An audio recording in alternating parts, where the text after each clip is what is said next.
bir oyatda 3 marta zikr qilingan hayvon.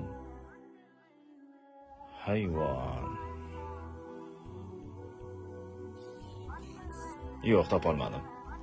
Aniqmi? Ha, rahmat. Sigirmi? Sigirdir. Sigirmi? Yo'q, noto'g'ri. Qur'oni Karimda bir oyatda 3 marta zikr qilingan hayvon qaysi?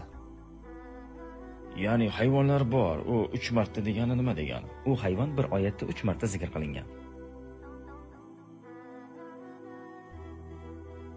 Cho'chqami?